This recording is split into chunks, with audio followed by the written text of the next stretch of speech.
Au cœur de la savane, un vieux baobab observe le vent. Le vent emporte les feuilles mortes, mais l'arbre reste debout, immobile, sage. Au loin, un enfant trace des sillons dans la terre sèche. Il plante des graines. Il sait que certaines ne germeront jamais. Il sait que la pluie viendra, ou pas. Et pourtant, il plante. Il creuse avec patience, il arrose avec soin, il parle à la terre comme à une vieille amie. Il ne se plaint pas quand la pluie se fait attendre. Il ne se couche pas dans le désespoir quand les graines ne poussent pas. Il sourit. Il danse avec le vent. Il rit avec le soleil. Et il recommence. Les ancêtres disent: celui qui sème avec le cœur, même la terre la plus dure lui donnera fruit. Marc Aurèle aurait murmuré: l'obstacle sur le chemin devient le chemin. Et pourtant, combien d'entre nous ont oublié comment semer avec foi et persévérance? Aujourd'hui, nous allons redécouvrir ce que les stoïciens ont toujours su, à travers le regard de nos ancêtres africains. Sept principes pour transformer notre vie, non pas en changeant le monde, mais en changeant notre façon de le percevoir, de l'accueillir et d'y répondre. 1. La maîtrise de soi et le contrôle intérieur. Épictète enseignait: nul n'est libre s'il n'est maître de lui-même. Dans la poussière de la savane, un guerrier apprend à rester immobile face au feu et au vent. Il ne contrôle pas la tempête. Il ne contrôle pas le lion qui rôde. Il ne contrôle pas le passage des nuages ni la sécheresse. Mais il contrôle son esprit, sa respiration, sa décision, sa force intérieure. Viktor Frankl, survivant des camps de concentration, a dit: entre le stimulus et la réponse, se trouve notre pouvoir. Respirez. Choisissez votre réponse. Même si tout autour de vous brûle ou s'effondre, la liberté est dans cette pause. Chapitre 2. La vertu de l'acceptation.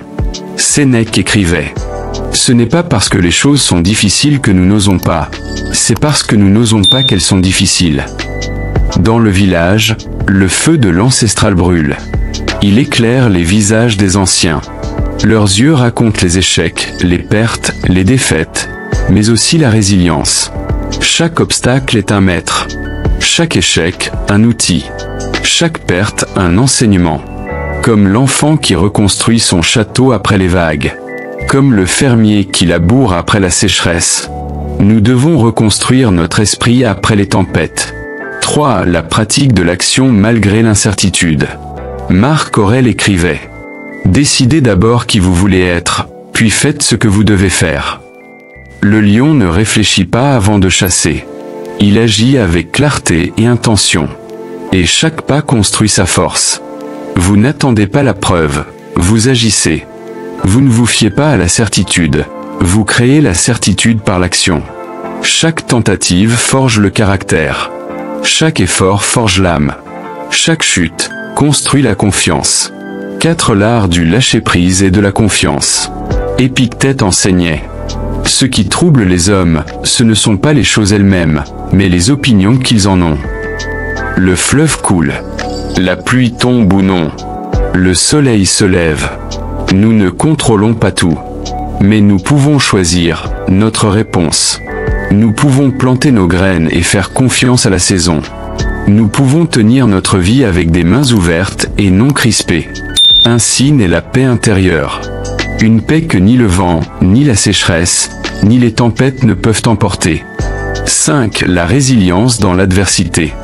Nietzsche parlait des amor fati, l'amour du destin. Le stoïcien va plus loin. Il aime la vie, même ses tempêtes. Chaque revers devient le matériau de votre ascension. Chaque difficulté, un tremplin. Pensez à la chenille dans son cocon. Si elle était sauvée de la lutte, elle ne volerait jamais. La pression forge la force. Le chaos forge le caractère. L'adversité forge la liberté intérieure. Les anciens Africains disent: celui qui tombe cette fois se relève 8. Si la pause consciente, réponse vs réaction. Réagir, c'est automatique. Répondre, c'est choisi. Quand quelqu'un vous provoque, respirez. Quand le monde s'effondre, respirez. Quand la peur vous serre, respirez. Puis demandez: quelle est la meilleure action ici? Quelle réponse sert mon bien suprême? Le stoïcien choisit la grâce sur l'impulsion. Il choisit la stabilité sur la panique. Il transforme l'énergie, plutôt que d'être transformé par elle. C'est devenir la preuve vivante. Marc Aurèle écrivait: votre vie est ce que vos actions en font. Croire sans agir n'est que pensée vide. Agir sans croire n'est que routine. Agir avec foi et cohérence, c'est devenir la preuve que tout marche pour vous. Chaque défi devient opportunité. Chaque perte devient enseignement. Chaque instant devient cadeau. Épictète disait: ce n'est pas ce qui t'arrive, mais comment tu y réponds qui importe. Aujourd'hui, Stoicien africain vous invite à replanter vos graines encore et encore. Danser avec les vagues, sans crainte. Devenir la preuve vivante de la force stoïcienne. Épilogue: le feu des ancêtres. Le feu crépite dans le cercle des anciens. Chaque étincelle raconte l'histoire de ceux qui ont persisté. Chaque flamme éclaire le chemin de ceux qui marchent avec courage. Votre vie, vos choix, votre esprit. C'est le feu que vous entretenez. Ne laissez personne l'éteindre. Marchez avec discipline. Marchez avec gratitude. Marchez avec force. Et souvenez-vous, l'enfant qui joue dans les vagues est le sage qui a compris la vie.